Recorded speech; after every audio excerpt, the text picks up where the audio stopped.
ከቆረቡ በኋላ እንጀራ ሳይበሉ ማውራት አይቻልምና አፋችሁን እንጀራ እስክትበሉ መልቀቅ የለባችሁም የሚባለው በልማድ ነው ወይስ ስርዓት ነው?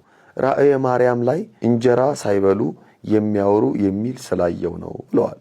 በነገራችን ላይ ይሄ እንጀራ እስከሚበሉ ምናምን የሚባለው ነገር ከልምድ ነው የመጣው እንጂ እሱ ብቻ አይደለም። ሁላችንም በክርስትና ያው እንደሚታወቀው ከልጅነታችን ጀምሮ ቅዱስ ሥጋውን ክቡር ደሙን ከተቀበልን በኋላ አፋችንን እንድንይዝ በሸማ በነጠላ እንድንሸፍን ይደረጋል።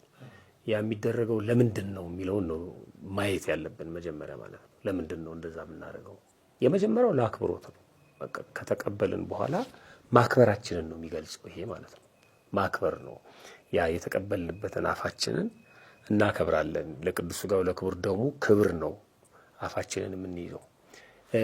ለምሳሌ ከተቀበልን በኋላ አፋችን ክፍት ቢሆን ተዋሲያን የተለያዩ በራሪ ነፍሳት ወደ አፋችን በሚገቡበት ጊዜ ሊያስመልሰን ይችላል ማለት ነው። የተቀበልነው ያን አካባቢ መጠበቅ አለብን። አየህ ፕሮቴክት ነው እያደረግን ያለ ነው የተቀበልነውን ቅዱስ ሥጋና ክቡር ደም ከማክበር አኳያ ማለት ነው። አንዳንድ አባቶች በሚስጥር ያመጡታል። ይገናኝ ያው መጽሐፍ ላይ ስለሌለ በእንትን እንድጠቅሰው አያስችለኝም እንጂ ክርስቶስ ከተቀበረ በኋላ መቃብሩን ዘጉት አይደለም፣ የዛም ምሳሌ ነው ይላሉ። ከተቀበልን በኋላ አፋችንን መዝጋታችን ጥሩ ነው፣ ሚስጥሩ የሚፋለስ አይደለም። ሁለተኛው ቅድም እንዳልኩት የመጀመሪያው አክብሮት ነው። ሁለተኛው መጠበቅ ነው። ጥበቃ ውስጥ አንደኛ ተዋሲያን ወደ አፋችን እንዳይገቡ ነው፣ ያን ጊዜ ማስመለስ ምናምን እንዳይኖር ማለት ነው። ሁለተኛ እንዳናወራ ነው አፋችንን የምንይዘው ማለት ነው። አሁን ሰው ተገለባብጦበታል። አፉን ይዞ ያወራል። እዚህ ጋር ጫማ አድርጌ ነበር ምናምን አፍ መያዝ እንዳናወራ የሚከለክለን ነው። አሁን ሕፃናትን ስንቀጣ አፍን ያዝ አይደል የምንለው? አፍን ያዝ ማለት ምን ማለት ነው? ዝም በል ማለት ነው። ዝም እንድንል ነው። ዝም ብሎ ዝም ማለት ስለማይቻል አፋችንን ይዘን ነው ዝም የምንለው ማለት ነው። የተቀበልነው ቅዱስ ሥጋና ክቡር ደም እስከሚዋሃደን ድረስ እንጠብቃለን ማለት ነው እና እስከ መጨረሻው ድረስ ከዛ የቅዳሴ ጠበል እንጠጣለን።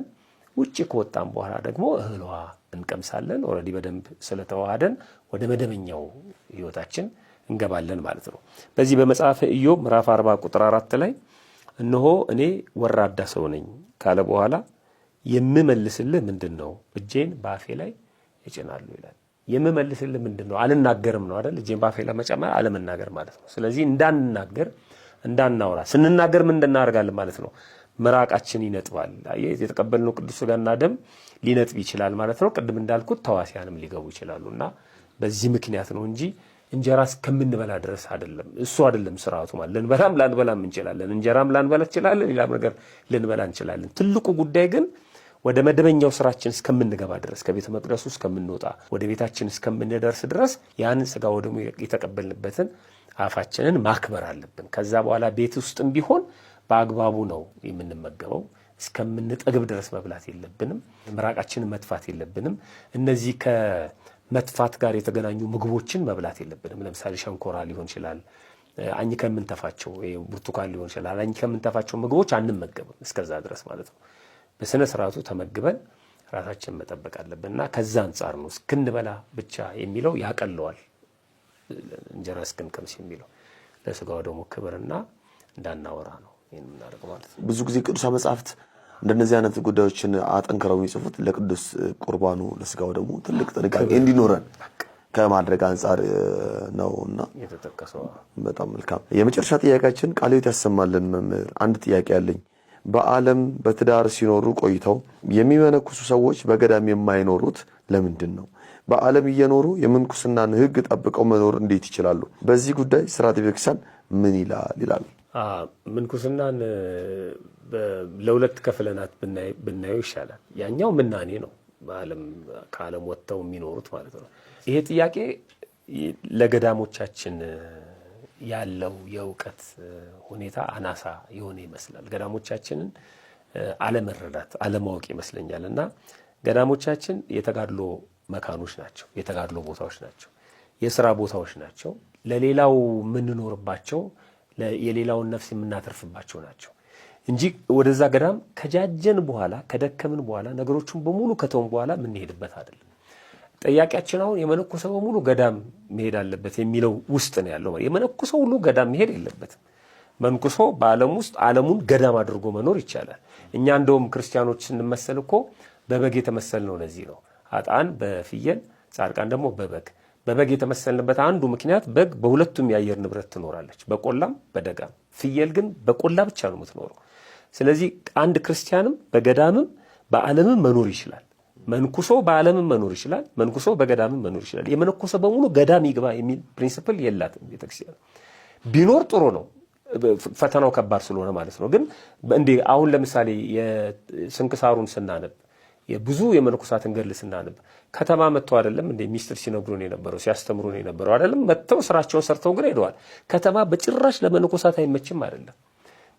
ከተማውን ገዳም የሚያደርጉ አባቶችም ስላሉ ማለት ነው። ሰው ያለበት ቦታ ሁሉ መኖር ይችላሉ። ይሄኛው ምንኩስና ግን አሁን የኢትዮጵያውያኑ በትዳር ተወስኖ ይኖሩና የትዳር አጋራቸው በሞት ሲያጡ ቀሪው ህይወታቸውን ሌላ አግብቻ አልኖርም ሲሉ ከነ ብርቱ ሰውነታቸው እያሉ ማለት ነው። ሌላ አግብቻ አልኖርም ከእግዚአብሔር ጋር ነው የምኖረው።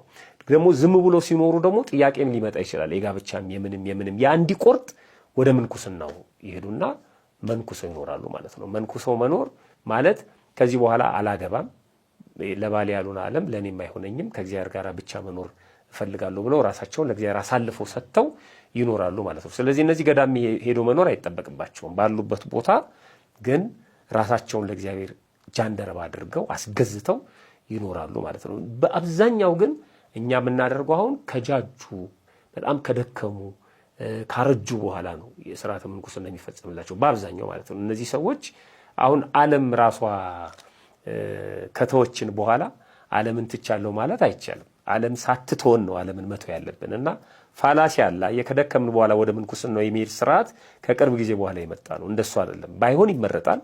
ግን ከደከሙ በኋላም ደግሞ መንኩሰው ቅዱስ ሥጋውን ክቡር ደሙን እየተቀበሉ ቤት እየጸለዩ ዳዊት እየደገሙ የሚኖሩትን የግድ ወደ ገዳም ሂዱ ማለት አንችልም። እነዚህ ሰዎች እዚሁም የገዳም ስርዓትን እየኖሩ ስለሆነ ማለት ነው በአግባቡና ያንን ካለመረዳት የተነሳ ነው። ምናኔ ማለት በነገራችን ላይ መተው ማለት ነው። ገዳም በረሃ ነው፣ ምንም የሌለበት ማለት ነው። ስለዚህ የመነነ ሰው ዓለምን የተወሰው ሄዶ የሚጋደልበት ማለት ነው። ይሄኛው ምንኩስና ግን ምናኔ አይደለም። አልተውም፣ ተዳሩን አልተውትም፣ ልጅ ማሳደጉን አልተውትም፣ የዓለምን ኑሮን አልተውትም። ጨረሱ ግን በእድሜ ምክንያት ማለት ነው። ወይም ባልደረባቸው የትዳር አጋራቸው በሞት ተወሰደ። ከዚህ በኋላ አልፈልግም፣ ሌላ ህይወት መኖር አልፈልግም ብለው ወደ ምንኩስናው ሊመጡ ይችላሉ። ከዛ ጋር የሚገናኝ አይደለም። ያኛው ፍጹም የምናኔ ህይወት የሚኖርበት ነው። ይሄኛው ደግሞ በስጋዊ ያለውን ኑሮ ጨርሰን ያለችንን ቀሪ እድሜ ደግሞ ከእግዚአብሔር ጋር እንኖር ብሎ መኖር። ሳይመነኩሱም ቅዱስ ሥጋውን ክቡር ደሙን እየተቀበሉ መኖር ይቻላል። የግድ ስለመነኮሱ ብቻ ጽድቅ የለም እና ይሄን ባናበረታታም ጥሩ ነው። ካረጁ ከጃጁ በኋላ ወደ ምንኩስናው ባናመጣቸው ጥሩ ነው። በጉብዝና ወራት ነው የምንለው። በጉብዝና ወራት ነው የሚለው እና ከዛ አንጻር መታየት አለበት። ለሁለት ከፍለ ነው ብናየው ጥሩ ነው። ያ የምናኔ ህይወት ነው። ይሄኛው ደግሞ ሁሉም ነገር ከጨረሱ በኋላ የሚፈጸም ነው። ስርዓቱ እንደ ቤተክርስቲያናችን የጥያቄ ምልክት ውስጥ ቢገባም በቅዱስ ቁርባን ተወስኖ መኖር እየተሻለ ካረጁ በኋላ ስርዓተ ምንኩስና የሚፈጸምበት መንገድ አይታየኝም። ወደ ምንኩስናው የሚመጡት ቅድም እንደነገርኩ ነው።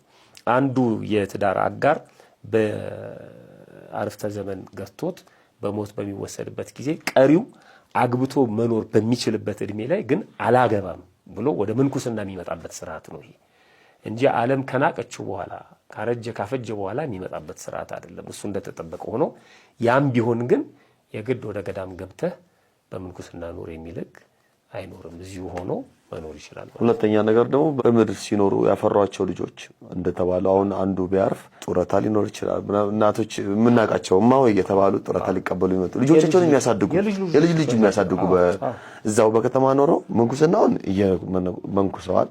ሥጋው ደሙን ይቀበላሉ፣ ያስቀድሳሉ፣ ዘወትር ከቤተክርስቲያን አይለዩ። ነገር ግን ልጆችን ያሳድጋሉ፣ ዓለማዊ ኑሯቸውን ይኖራሉ እና ከዛ አንጻር መታየት አለበት።